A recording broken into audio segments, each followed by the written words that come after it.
bismillah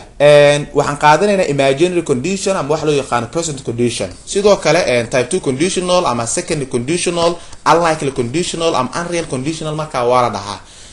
yani af Soomaali ahaan waxa loola jeedaa tagta sharadley ama waa isbedelka falka shardiilaha ah kaasoo ka hadla waxyaabaha qiyaaliga ah ama waxyaabaha maskax ahaan u jiri kara laakiin real life aan muuqan karin ama marka aan jiri karin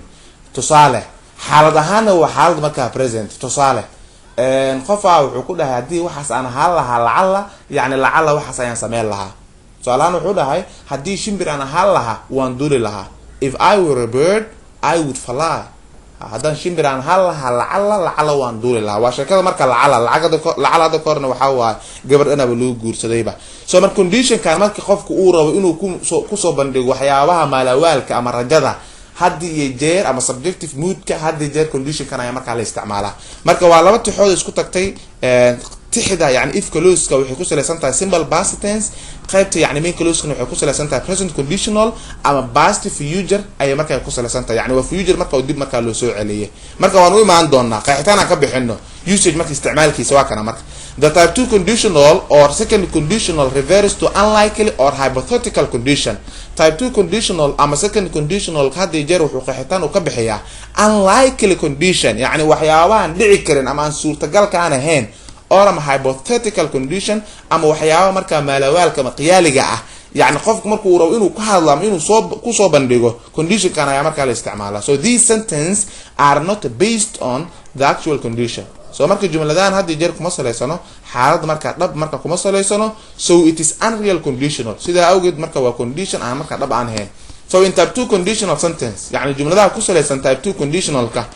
the time is now yani xaalada ama waa xaalad marka hadda or ama any time and situation is hypothetical yani ama xil kasta ay ahaan kartaa xaaladuna waa xaalad marka maalawaal marka qiyaali ah so it is used to express a wish hadii jeer waxa loo isticmaalo qofka inuu ku soo bandhigo marka rajo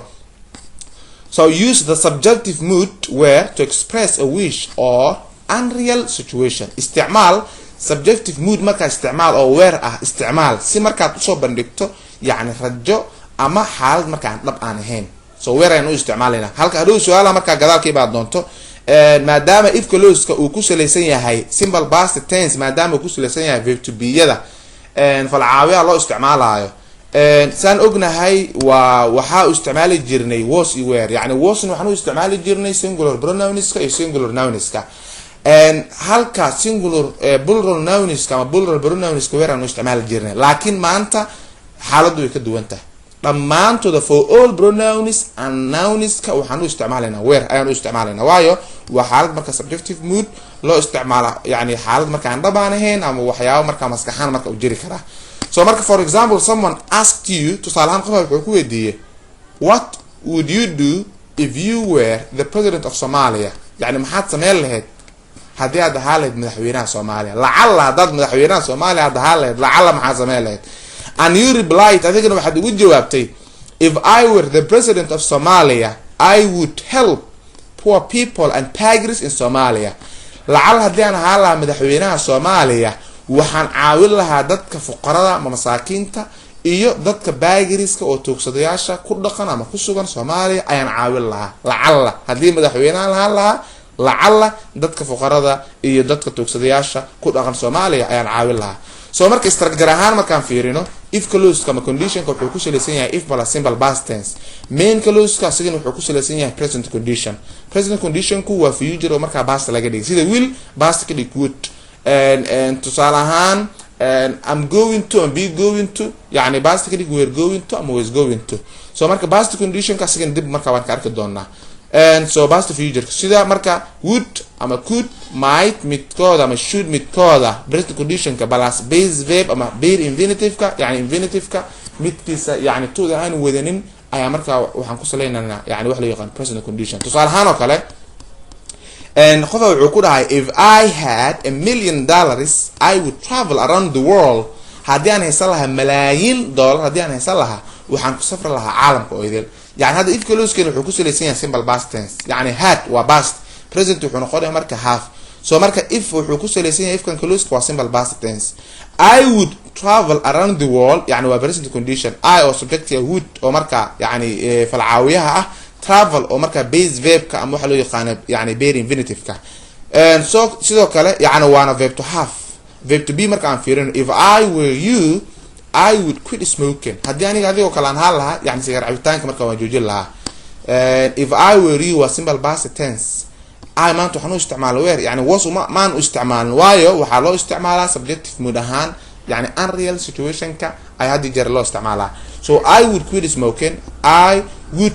yani falkeena marka quit wax isbedel marka maan ku sameeyay. If I didn't practice so much I might be the loser. yani haddii in badan aan ku celcelin lahayn yani waxaa suurtagal ahaaleed inaan noqdo qof marka yani guul dareystay. So might marka ama could ama would yani midkood marka waan isticmaali karaa. kan waa verb to be yani kan waa verb to do, kan waa verb to be,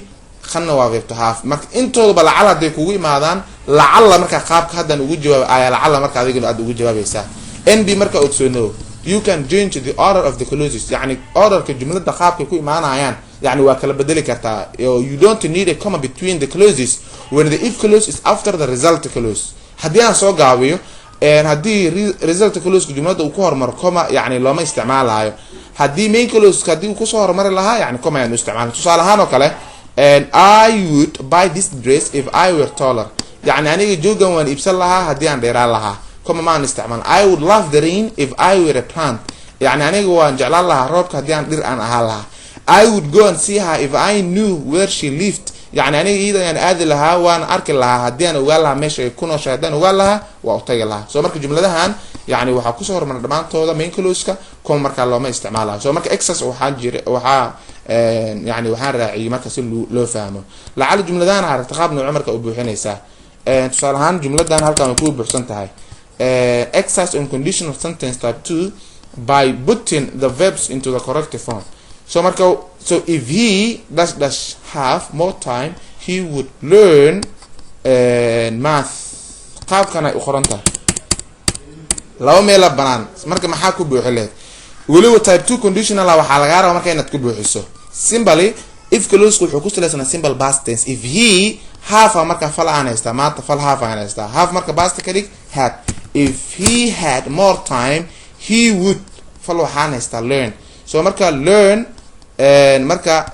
maadaama falka learn aad haysatid waxaad ku buuxinaysaa horta fal caawi raaci he would fal caawi markii aan raaciyo falka sidiisa marka uu soo celinay he would learn math waayo waxaan ka dhigayaa sidiisa ayaa markaan ka dhigayaa. so we would help we hadda anaa ka shaqeeya afwan we would help if he knew how yani waan caawin lahayn ayaga haddii aan ogaan lahayn sida. yani hadda kaliya waxay ahayd halaana laga qariyo oo kale we dash help haddana if we dash knew qaabkaas marka ayaa marka loola jeeday. so tusaale ahaan imidan xigtaa mid saddexaad if they waxaad haysaa fal tell qaab noocee markaa samee lahayd. if they told past ka dhig their father he maxaad ku buuxin lahayd he would dash be very angry. he would halkan no he would maadaama verb to be uu yahay be sidana soo qaad marka he would be very angry. marka haddii ayaga u sheegi lahayn aabahooda marka uu ku xanaaqi lahaa. exercise-kana markaan qaabkana markaad ugu shaqeynaysaa. marka waa mid marka sample marka yani idinku talagalsaad u fahantaan. waxaa jiri doona marka tusaale exercise kale marka uu yani YouTube ka soo dhigi doono duqub channel ama Facebook page keena. marka isku day marka in laga shaqeeyo asxaabtiina marka yani la sii share gareeya marka magacadooda ha lagu soo comment gareeyo si marka ay ka faa'iideystaan casharadan marka oo faa'iidada ah oo marka hadii jeer aan soo bandhigno maxaa la dhahaa